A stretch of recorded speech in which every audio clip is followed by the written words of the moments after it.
Hello friends and welcome back to my channel. My name is Katelyn from Florals.com and welcome back to Minimal Mixed Media series where I show you simple ways you can use mixed media on your pages. For today, I'm using the Sun Chaser collection from DCWV to scrapbook this photo of a Walt Disney World trip from 2016.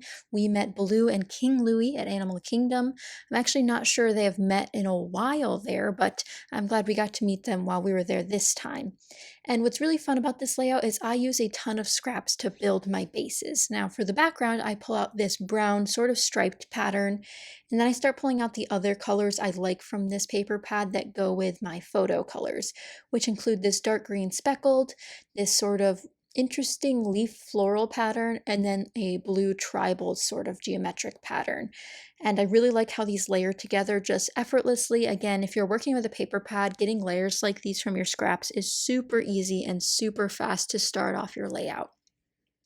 For the mixed media section, you'll see that I was flipping through my ink swatches and I pulled out an ink that I have never ever used before, and that's brushed corduroy.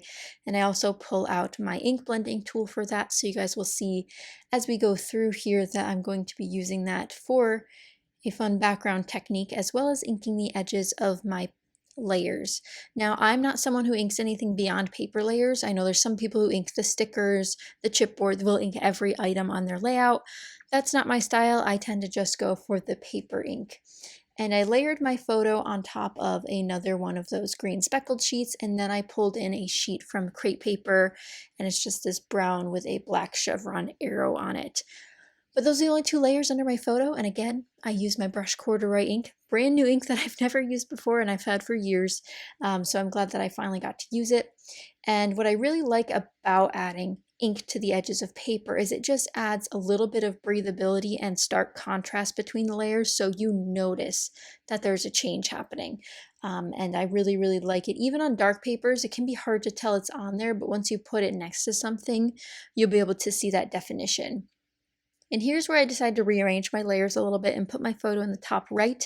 And when I go to glue these down, it does change a little bit, but first I'm going to do the background mixed media I was talking about. So I'm going to pull out this Fiskars stencil, which I got at Joann's years and years ago, and it's just this it's like a leaf shaped pattern, and I did a little test underneath where my photo will be to double check if I like the ink color with this background, and I really did. I think this is the perfect warm tone brown to bring in for a background paper like this, which is a tone on tone pattern already, so I'm just elevating it by adding another layer. And sometimes I think the distress inks are really easy to work with, and I found that when I cleaned this stencil later, it was super easy to clean off, and it was super easy to keep in place with just some simple washi tape, which you'll see I'm putting some in 3 different spots. And at this point, I'm not 100% sure where my layers are going to be, so luckily I did do 3 spots that didn't get covered up too much, but as per usual, some of your mixed media does usually get gets covered up when you don't have an exact 100% plan. But I am super excited with finally using that stencil again. It's been probably over a year since I've used it, and again, using an ink that I haven't touched in a while. And it's again just a simple way to use mixed media. A stencil is a mixed media tool, and of course ink blending can be considered a mixed media because it is a messier item to work with. But here I'm going to flip through my binders of die cuts. I pull out some pieces from the Echo Park Animal Safari collection, as well as just some colored pieces I thought would go well with this particular layout, which includes some photo corners from King Company, a banner from We Are Memory Keepers, and then I believe the rest is from the Echo Park Safari collection, which is an oldie but a goodie in my stash. And you guys keep seeing me use that over and over again because of these Animal Kingdom layouts I've been working on. So it just ends up working out really, really well. And of course, this isn't a layout I've made unless there's some washi tape on it. So I go for a simple blue and it's kind of off-white stripe washi, and I also pull out another blue geometric just to test it out. But I'm going to put this one on the far right, and part of me wishes I put it on top of the green layer and not under the green layer, so gluing down the green speckled paper first, but it still works out really well, and again brings in that deep blue color that's in that middle pattern that you can kind of see there, because sometimes you forget about your other layers, and then it can get a little bit hectic when you notice that you don't have enough of one color on your layout, but that's not saying that you have to have a specific color on your layout either. So once I put the washi tape away, I'm going to start working on my clustering, and I know I want one in the top right, and I want something in the bottom left to kind of take up some space, and then my title's going to go somewhere around the middle. And at this point, I don't know what my title's going to be. I'm not sure what I'm exactly working with, but I also haven't glued down my layers yet. So there's always the option to change things up a bit if I want, but I go pretty simple at first. I pull in some yellow die cuts to bring in those warm tones, some blue again to bring in some of those darker tones. And I didn't find much of green in this particular color. I have lots of green in my stash, I swear, but not this deep sort of, it's like a really deep teal if you ask me, but I'm not 100% sure what shade of green that's supposed to be. So I'm going through my junk bucket, which is just full of die cuts that have yet to be put away from previous projects. Some of them are in color organized and most of them are not. But if you color organize your junk bucket, you will be better off because then you can go more quickly through it. But I have to dive deep because I was looking through the green section, through the yellows, and not finding too much.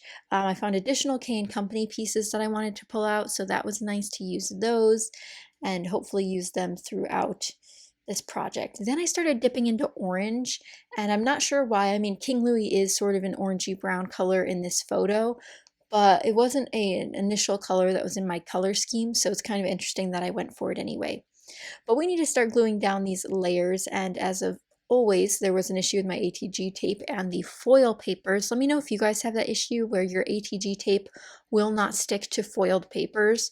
So you really have to work with it to make sure everything stays in place. But after I managed to get the glue to stick, all was well, and I start building out my layers because now that everything's set in place, I can really start gluing down all of these pieces. And I think I really am really happy I finally got to use that one piece that says Monkey See, Monkey Do, and that's the die cut version. The chipboard version that I pulled out at the beginning of making this layout is red, and I didn't have any red in this particular colors palette, so I just really didn't feel comfortable pulling that in, even though it's a perfect fit. I know there's other pictures I'll be able to use that on, but sometimes when you have these themed projects or themed styles, you want to use as much as you can because you don't know how often you'll have photos within that theme. Luckily, I do know I have other photos in this theme, but it's still one of those worrisome things. Now you'll see I did pull out those chipboard from crate paper, and I pulled out the map banner, which I've tried to use several times before, and if there's one thing about this layout that I'm iffy about, it is that banner. Now it won't stay there. You'll see that I'm going to move it in a little bit once I'm done with this cluster, but I end up finding part of my title, which ends up being this adventure cork word, which is from DCWV's Stateside collection, again a few years old now. But I really like the cork on this because it's one of those natural fiber sort of texture elements like a wood grain would be, and I really like how it turned out. But here's where I end up putting the chipboard banner. I'm not sold on it, but I also really like it. It's a map texture to, or a map pattern to it, and I really like that for one, a travel page, and two, sort of like this adventuring page. And while this wasn't a road trip, you know, there's still maps involved in these kind of traveling layouts. And I'm using my Nuvo adhesive all throughout this project just to keep testing it out. I've had it for a little while now and I'm really liking it so far. I use it on the back of that chipboard piece and this one as well, which again are just from the Echo Park Safari Adventure collection. So I used a couple more pieces out of there. I think I only have 4 pieces left, so hopefully that could get finished by the end of the year, which would be insane because, I mean, who needs that much zoo themed things? But I'm really happy about it so far. And here's where I ripped my title, but luckily cork goes back together pretty easily. I just had to add extra adhesive, but it's very finicky and frail, so you need to make sure that with a frail piece like that, that you are being gentle with it. And since I wanted to elevate my title a little bit, I end up going for some smaller alphas. And I look through my stash, I find this brighter blue teal, which I'm not happy with. Then I find these phrase stickers in my inspiration station that I pull out. And they're not an exact match to that green speckled deep teal color, but they're close enough that I think it works really well. So I use a few of those, and I still am on the hunt for an alpha to use for the base of my title. And what I end up going with is a tried and true little alpha here. It is the Kaiser Craft Green, and while it's not the same shade of green, it still really works. So my final title is Adventure with Baloo and King Louie, and that's who we met there at Animal Kingdom. But here is the final up close look. You can see that ink pattern in the background, all of the clusters up close. But let me know what you guys think of this layout. If you enjoyed it, be sure to give it a thumbs up so I know, and be sure to leave a comment down below what you enjoyed about this layout. Do you like working with themed supplies or not? But I had a lot of fun with it, and hopefully you guys did too, and another one done for my Disney 2016 album. But thank you so much for watching, and I'll see you guys next time. Bye guys!